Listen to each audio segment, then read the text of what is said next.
Здравствуйте, в эфире «Настоящее время» и в студии в Вашингтоне с вами Игорь Тихоненко. И сегодня в программе. Вашингтон обсуждает парадоксы российского правосудия. 20 лет колонии украинскому режиссеру и досрочное освобождение коррупционера из Минобороны. В Таджикистане российские военнослужащие, виновные в убийстве таксиста, приговорены к длительным срокам тюремного заключения. И в Грузии сильные ливни привели к затоплению зон отдыха и центральных районов Батуми. Но начинаем мы, как обычно, с новостей из Праги. Шахида. Спасибо, Игорь. События дня в настоящем времени. В Праге с вами Шахида Якуб. Здравствуйте. Двое российских военнослужащих, виновных в убийстве таджикского таксиста, приговорены к 17 и 13 годам лишения свободы. Наказание контрактники Ильдар Сахапов и Федор Басимов будут отбывать в России. Тело таксиста Рахима Тишабоева было обнаружено с перерезанным горлом 19 августа прошлого года в пригороде Душанбе. По версии следствия, основным мотивом жестокого убийства стал крупный денежный долг в размере 103 тысяч российских рублей. Деньги убитому задолжал российский контрактник Федор Басимов. Мы нашли его в машине. Мой средний брат его нашел, потом мне позвонил ночью. Это было после 12 ночи. Я туда приехал, увидел его в машине. Очень такое жестокое убийство, зверское, можно сказать. Мы подумали, что вот какой-то маньяк появился, что ли, у нас в республике. 201-я российская военная бригада насчитывает более 6 тысяч военнослужащих. Это самый крупный российский военный объект за пределами страны. И останется он в Таджикистане как минимум до 2042 года. Волна запретов на импортные западные товары коснулась не только продовольствия, но и средств бытовой химии. Роспотребнадзор посчитал, что некоторые из них не прошли нормы контроля по токсикологическим показателям безопасности. Среди запрещенных средств бытовой химии, среди прочих, оказались такие популярные марки, как стиральный порошок «Персил» и средства для мытья посуды «Ферри Платинум». Наши коллеги спросили у россиян, готовы ли они заменить импортное мыло на российское. Да, я понимаю, мы ими всеми пользуемся, но если действительно там они переносят какие-то нам вред, то, наверное, не против. А на что вы готовы заменить? На средства российского производства, наверное. Сода, что еще может быть? Не знаю, хлорка — это ужасно, конечно. Мне без разницы. Вообще, я пользуюсь обычно нашими средствами, мне без разницы, что и как будет. Отрицательно. Это почему? Потому что наши производители еще не могут изготавливать средства на уровне иностранных. Все. Конкурентоспособные средства. По мнению российских чиновников, не только продукты питания и бытовая химия представляют опасность для страны. Сегодня секретарь Совбеза России Николай Патрушев заявил, что серьезную опасность представляет использование сотрудниками органов госвласти, регионов и местного самоуправления для решения служебных вопросов информационно-телекоммуникационных ресурсов, расположенных за пределами Российской Федерации. Например, сотрудники органов госвласти Хабаровского края использовали возможности зарубежных сервисов, таких как Google, Yahoo и WhatsApp. Конец цитаты. Мы продолжаем наш спецпроект «Друзья Путина». 15 лет назад Генеральная прокуратура России закрыла уголовное дело, которое впоследствии стали называть делом Путина. Подполковник юстиции Андрей Зыков руководил следственной группой, которая собрала документы, подтверждающие причастность нынешнего президента России к хищению бюджетных средств.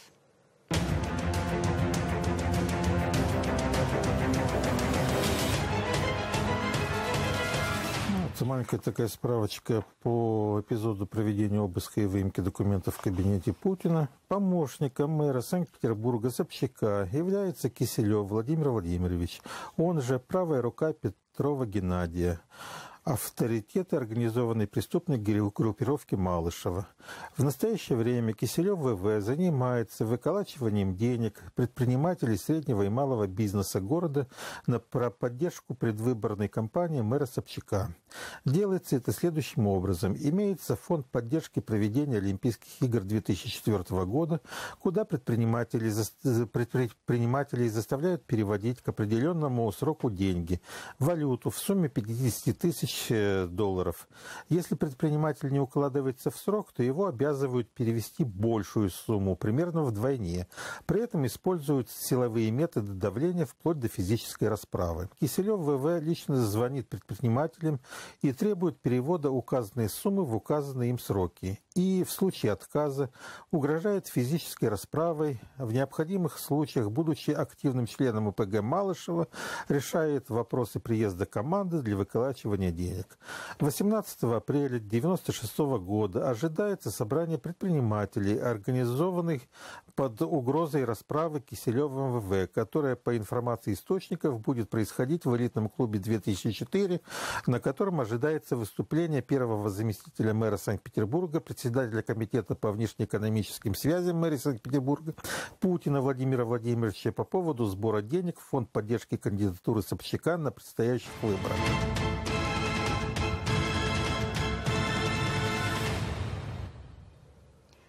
Мы пытались связаться с администрацией президента России с просьбой о комментариях, но комментариев не получили. А теперь к другим новостям. Жители города Суоярви в Карелии отчаялись ждать помощи от местных властей. Они живут под дырявыми крышами и ходят по гнилым полам. Но 2 года назад новоиспеченный депутат вселил в них веру в светлое будущее. Он оказался единственным представителем власти, который повернулся лицом к их проблемам и пытается их решать. Как живется на Руси тем, кто помогает ближним? Репортаж Глеба Ярового.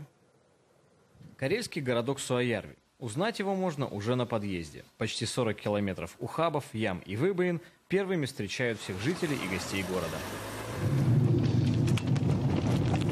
Но еще хуже в Суоярве обстоят дела с жильем. Текущие крыши, проваливающиеся полы, сгнившие стены – это главные симптомы большинства суоярвских домов. Лечить проблемы города и местных жителей 2 года назад взялся энергичный депутат Владимир Заваркин. Я уже говорил, что депутат как участковый. Он должен как бы ходить по квартирам и знать, как его люди живут. В его округе, самом большом в городе, 3,5 сотни домов. Но знает его почти весь Суоярви. Каждый делится своими проблемами и просит о помощи. Более 70% жилья в городе – это ветхий фонд. Правда, только в реальности. На бумаге же все иначе. Комиссию вызывали? Комиссия была, много говорили. Не перебивай. Посмотрели, все. Нет, этот дом сносу не подлежит. Не подлежит. Хороший, он хороший дом.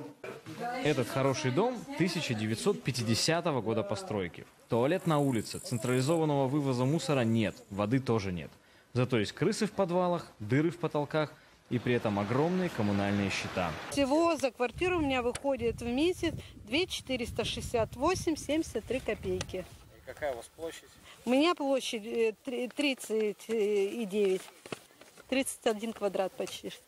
Сегодня вместе с жильцами Владимир Заваркин пытается доказать местной администрации, что этот дом для жизни непригоден.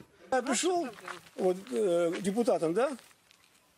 Мне просто сказали, ты попробуй, что у тебя получится. Вот, смотрите, не влезает уже, полное. Вот. Платить за свои квартиры жильцы этого дома отказались давно. Говорят, не за что. Когда-то этот дом строили как временное жилье для тех, кто остался без крова. Таких, как Галина Павловна. 15 лет назад ей дали комнату взамен сгоревшего дома. А пока ждет очереди, приходится мириться с частыми гостями ее квартиры. Сейчас вот я на пол настелила это, еще слой пола, так блоки хоть не кусают. А то с подвала блоки, искусанный весь ходишь летом. Светлана Владимировна совсем недавно узнала, что живет в доме-призраке. Его нет ни в реестре города, ни в реестре района. А нет дома на бумаге, то и помощи не жди. Это же как карточный домик. Представьте, вот просто деревянные щиты, и между ними должен быть шлак. А шлак весь на земле, стены пустые, а обоями не согреешься. Вместе с соседями Светлана с ужасом ждет грядущих холодов. Это же как карточный домик. На Грузию обрушились проливные дожди. Наибольшее количество осадков выпало в приморских городах Батуми и Поти. Зураб-Двали подробнее. Ночью в Батуми в течение 2 часов проливной дождь затопил центральные улицы города. Ливень и 4-бальный шторм создали немало проблем отдыхающим и местным жителям. Несмотря на все усилия городских коммунальных служб и МЧС, в ряде районов было парализовано автомобильное движение. Вода ворвалась в десятки домов, затоплены подвалы и первые этажи. Неожиданно врывалась вода. Просто ужас сегодня, что творилось. Где спать сегодня, не знаю. Все в воде плавает, не успели ничего взять. За полчаса все затопило вокруг. Мэрия Батуми была вынуждена создать чрезвычайную комиссию по преодолению последствий стихии. Из других регионов Грузии ночью были срочно вызваны дополнительные спасательные бригады. С утра возобновились восстановительные работы и откачка воды. Уже подсчитывается урон, нанесенный стихией городу. 280 звонков с просьбой оказать помощь зарегистрировано ночью. С утра уровень воды несколько спал, и совместные бригады уже работают по всему городу, помогая пострадавшим справиться с последствиями наводнения. В Поте в первой половине дня продолжились дожди. Ночью же работе станции откачки воды помешала неожиданно отключившаяся электроэнергия, что еще более усложнило работу служб Министерства по чрезвычайным ситуациям. Все затоплено. Коммуникации не справляются с потоком воды. Вот и результат. Все время одно и то же. Между тем, как в Батуми, так и в Поте, по утверждению местных жителей, не было бы таких тяжелых последствий, если бы своевременно была осуществлена реабилитация системы канализации и дренажа воды. Зураб Двали, Гога Чкония и Давид Симонишвили специально для программы «Настоящее время». Один районный центр, разрезанный пополам линии фронта. Когда-то это было одно целое, а теперь два разных мира, проход между которыми невозможен. Славяно-сербский район был разделен около года назад в результате боевых действий. Одна половина осталась на территории подконтрольной сепаратистам, а другая под защитой украинских военных. Туда и отправился наш корреспондент Ольга Калиниченко. Трехизбенка – село в Луганской области, когда-то относящееся к славяно-сербскому району. Уже год этот населенный пункт отрезан от своего районного центра. На той стороне остался психдиспансер, в котором многие местные жители работали, районная больница, куда свозили больных со всех близлежащих сел, а также милиция и пожар. Мы до сих пор оттуда запитаны электроэнергией. Захотят – отключили, не захотят – включили. Чтобы как-то наладить жизнь в прифронтовом селе, украинская власть решила присоединить его к Новоайдаровскому району. Ближе ничего не нашлось. Теперь, чтобы оформить документы или попасть в больницу, нужно ехать 35 километров вместо бывших 9. Вот у нас Харламы волки отца везли, не довезли. А так бы раз, 9 километров. Лишились жителей связи со своими родственниками. Из-за отсутствия связи не могут узнать, даже живы ли они. Там у меня брат живет. И как сейчас? Как? Я не в курсе дела. Ни он мне, ни я ему. Из-за шаткой ситуации местные жители говорить открыто боятся. Просят не показывать их лицо. Говорят, что в защиту украинских военных не верят. Я считаю, что мы не защищенные. Это не защита, что стоит военный нас так. Это не защита. Почему? Ну, вот здесь нас стоят, они перешли вброд, все. Защищают село бойцы 92-й бригады ВСУ. Здесь, в Трехизбенке, у взорванного моста, у них блокпост. Это они не пускают местных жителей на ту сторону. Говорят, не положено. Перекрыто согласно постановлению Кабинета министров. Здесь нет ни пропускных пунктов, ничего. Ольга Калиниченко, Илья Никонов. Настоящее время. Луганская область. Приговор режиссеру Олегу Сенцову и его другу Александру Кольченко всколыхнул в том числе и российское кинематографическое сообщество. Мы связались с кинокритиком Антоном Долиным. Реакция была довольно дружной. Возмущение, ужас, гнев, отчаяние. И я, несмотря на то, что у нас в киносообществе, если вообще таковое существует, люди очень разных взглядов и к очень разным лагерям политическим принадлежащие, я не слышал голосов злорадства, правильно дали, правильно приговорили. Но он не собирался идти в политике, он не собирался воевать, он не собирался устраивать теракты, в организации которых его в конечном счете обвинили. Он был всего лишь человеком с отчетливой позицией, человеком, безусловно, искусства. И вот это объединение его медийной некоторой известности, ну, конечно, в ограниченных рамках Крыма, где не так много известных или вообще чего бы то ни было специальных режиссеров, с его четкой позицией, это и есть то роковое сочетание факторов, которое привело туда, куда оно привело.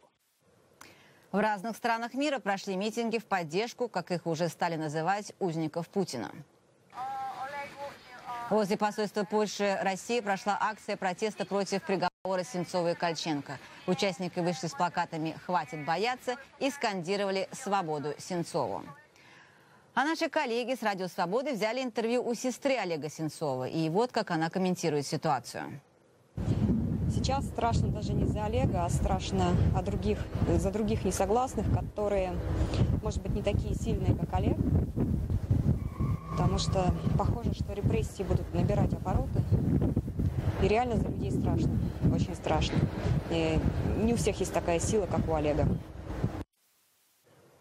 Наши коллеги из Вашингтона продолжат тему Олега Сенцова. Игорь, слово вам. Спасибо, Шахида. Соединенные Штаты решительно осудили приговор российского военного суда известному украинскому режиссеру Олегу Сенцову и активисту Александру Кольченко. Говорится в специальном заявлении официального представителя Госдепартамента США Джона Кирби. США категорически осуждают вынесенный российским судом приговор гражданам Украины, заявил также американский посол в Киеве Джеффри Пайет. Александр Панов продолжит тему. Российское правосудие в один день вынесло 2 резонансных решения. Украинский режиссер Олег Сенцов и активист Александр Кольченко получили 20 и 10 лет колонии строгого режима. Основная фигурантка дела оборонсервиса Евгения Васильева, условно-досрочно освобожденная, покинула колонию, где, как отмечает российская пресса, провела в общей сложности 34 дня. Официально Вашингтон комментирует приговор украинским гражданам. Это, очевидно, несправедливый приговор, говорится в заявлении представителя Госдепартамента. Оба украинца были взяты в заложники на территории страны, перевезены и заключены в тюрьму в России. Российское гражданство было наложено на них против их воли. Мы вновь призываем Российскую Федерацию реализовать обязательства, принятые при подписании Минских соглашений. Немедленно освободить Олега Сенцова, Александра Кольченко, Надю Савченко и всех других оставшихся заложников, говорится в заявлении Джона Кирби. Приговор осудили правозащитные организации Amnesty International и Freedom House. Вот мнение российского оппозиционера Ильи Пономарева. И в Твиттере уже прозвучало предложение считать 25 августа Днем российского правосудия. Знаете, у нас вся страна живет по принципу «друзьям все, врагам закон». И вот, собственно, сегодняшний день это очень хорошо показал. Есть, что называется, классово близкие, и Евгения Васильева, безусловно, кровь от крови, плоть от плоти вот этой власти. Иногда даже в прямом, а не в переносном смысле слова. А, соответственно, все, кто выступают против нее, враги, им надо давать по максимуму. Это еще один принцип, который постоянно используется Кремлем, такого бандитского подхода к жизни, когда надо брать заложников, а потом обменивать их на те или иные уступки со стороны тех, с кем ты общаешься.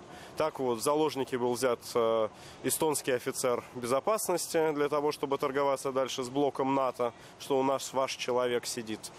Таким образом, в заложники была взята Надежда Савченко, таким же образом был в заложники взят и Сенцов. Российские власти, вслед за ними суд, охарактеризовали поджог офисов «Единой России» и русской общины Крыма как акты терроризма. Подсудимые назвали свое дело сфабрикованным. Сенцов неоднократно заявлял, что к нему применялись пытки. Один из ключевых свидетелей обвинения, ранее осужденный по делу так называемых крымских террористов Геннадий Афанасьев, в ходе процесса отказался от данных на стадии следствия показаний. Илья Пономарев, лишенный в России депутатской неприкосновенности, о российском правосудии. Вы знаете, все, что не делается, принимаются политические решения. В моем отношении это все ровно то же самое. И другое дело, что в моем отношении было принято политическое решение не сажать внутри страны, по-видимому, для того, чтобы не создавать, как они это любят говорить, мучеников. Да? А вот таким вот способом выдавить и потом говорить, что мы всегда же говорили, что он американский шпион. Итак, 2 дела, 2 противоположных вердикта, отражающих, по мнению экспертов, черты одного явления – сегодняшнего российского суда. Единственное, что я могу пожелать, это третьей уформированной части населения России, это научиться не бояться. Александр Панов, Дмитрий Шахов. В настоящее время Вашингтон. Турция согласилась принять участие в действиях международной коалиции, наносящей удары с воздуха по позициям исламского государства. Об этом сообщил представитель Пентагона Питер Кук. Во вторник, отвечая на вопросы журналистов, Кук отметил, цитата, «Тот факт, что теперь турецкая авиация будет участвовать в операциях вместе с нашими самолетами, является важным шагом вперед, которого мы ждали. Мы старались урегулировать все организационные вопросы, и теперь нам удалось это сделать». Конец цитаты. И сейчас из штата Вирджиния к нам пришла срочная и очень трагичная новость о том, что во время прямого эфира были расстреляны журналист и оператор местной телерадиокомпании WDBJ. Женщина, которую интервьюировал телеканал, не пострадала. По штату объявлен план перехват.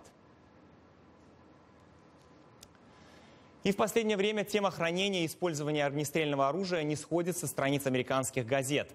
Наш следующий репортаж о подростке, который стремится положить конец убийствам по неосторожности, в том числе, когда оружие попадает в руки детям. 3 года назад стрелок открыл огонь в кинотеатре города Аврора в штате Колорадо. Трагедия побудила 15-летнего Кая Клопфера к действию. Я твердо решил, что нам нужно улучшить стандарты безопасности в использовании огнестрельного оружия. Кай очень скоро осознал, что выявить каждого потенциально опасного человека, который хочет купить огнестрельное оружие, просто невозможно. Однако он также понял, что существуют и другие проблемы с оружием, которые он может разрешить.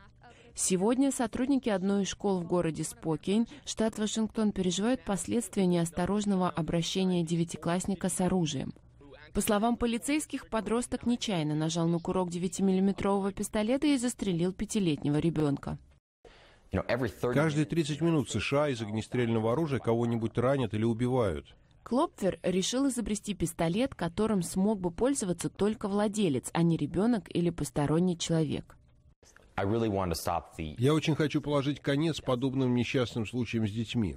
В 16 лет Клопфер изобрел пластиковый прототип, который стреляет только после идентификации отпечатков пальцев своего владельца. Его изобретение заняло первое место на престижной международной научно-инженерной олимпиаде Intel. Он также получил грант в размере $50 тысяч от одного из американских фондов. Я использую эти средства для усовершенствования моей разработки. Сейчас Клопферу 18, и он интегрирует свою технологию в металлическое огнестрельное оружие. Он считает, что скоро рядом с обычными пистолетами будут продаваться пистолеты, распознающие отпечатки пальцев. У этой идеи уже есть поклонники-профессионала, такие, например, как Кай Хавис из офиса шерифа в городе Болдер. Я знаю, что многие люди оставляют оружие на тумбочке около кровати, потому что хотят, чтобы оно было под рукой. Эта технология как раз-таки пригодится в подобных случаях. И у помощника шерифа есть просьба к юному изобретателю. Когда ты закончишь с рабочим прототипом, я хочу из него пострелять. Кай Клопфер завершит разработку идеи в следующем году, а затем приступит к занятиям в престижном Массачусетском технологическом институте. И в США стартовала общественная кампания с целью ограничить, если не оборот оружия, то хотя бы доступ к нему детей. Героями новой кампании стали 4 подростков – Кристофер, Тейлор, Элизабет и Эшли Вака, дети погибшего инструктора по стрельбе Чарльза Вака. Эта история прогремела на всю Америку. Мужчина работал на стрельбище в Аризоне. Год назад родители привезли туда 9-летнюю дочь пострелять из автомата УЗИ. Но ребенок не справился с оружием. Когда инструктор переключил автомат на режим стрельбы очередями, из-за отдачи девочка повернула ствол на инструктора и застрелила его. Спустя год после трагедии дети инструктора решили начать кампанию по изменению законов, которые бы ограничили доступ детей к автоматическому оружию. Американский миллиардер и кандидат в президенты США от республиканской партии Дональд Трамп угодил в очередной скандал. Во вторник бизнесмен выгнал со своей пресс-конференции известного телеведущего, журналиста самого крупного испаноязычного телеканала Америки Univision Хорхе Рамоса. Наблюдая за вереницей скандалов, в которых оказывается Трамп, конкуренты по партии не перестают удивляться его популярности. Сегодня с 24% поддержки избирателей он лидирует среди республиканцев. Роман Мамонов о том, чем Трамп опасен для республиканцев. Сначала всем казалось, что это не более чем шутка. Дональд Трамп для объявления об участии в президентской гонке выбрал один из своих помпезных отелей, а перед публикой появился, спустившись на эскалаторе. Режиссура, конечно, хромала, а сами перспективы миллиардера виделись сомнительными. Но 2 месяца спустя Трамп собирает стадионы избирателей, бьет конкурентов по всем рейтингам, безнаказанно называя действующих политиков дураками и тупицами. Джеб Буш – марионетка спонсоров. У него есть лоббисты, которых я знаю. Он тут даже умудрился оправдать войну в Ираке, которой нет оправдания. И он сказал, что Америка должна доказать что-то иракцам. Это одни из самых тупых заявлений, которые я слышал. Успех Трампа – головная боль для республиканцев. Во-первых, миллиардер демонстративно отказывается быть политкорректным, называя детей, намеренно рожденных в США для получения гражданства, якорными, обвиняя иммигрантов в росте преступности. Во-вторых, он говорит то, о чем политики в США вообще не всегда решаются говорить – о больших деньгах и влиянии влияние спонсоров на политику. Это ведь его лозунг «Я миллиардер, меня не купить». Столь смелой, если не сказать вызывающей стратегией, Трамп словно специально дискредитирует республиканскую партию, отвращая от нее представителей иммигрантских диаспор и ее же центристски настроенных членов и неопределившихся избирателей. Оппоненты пытаются развенчать имидж республиканца-правдоруба, но пока не слишком успешно. Мистер Трамп даже не настоящий консерватор. За последние 10 лет он был дольше демократом, чем республиканцем, и он дал демократам больше денег, чем республиканцам. По оценкам социологов, в 2016 году представители латиноамериканской и азиатской диаспор составят 22% избирателей, а значит, без них республиканцам не победить на выборах президента. Проблема в том, что тогда же пройдут и очередные выборы в Конгресс. И негативный образ грозит республиканцам не только проигрышем в борьбе за Белый дом, но и потерей контроля над Палатой представителей, Сенатом и крупными штатами. Впрочем, кто сказал, что Трамп не добивается именно этого? Роман Мамонов, в настоящее время, Вашингтон. Жалобы американских экономистов на то, что корпорации в погоне за прибылями вывозят производство за границу и лишают граждан США рабочих мест, давно стали притчей во языцах. Однако в последние годы наметилась обратная тенденция.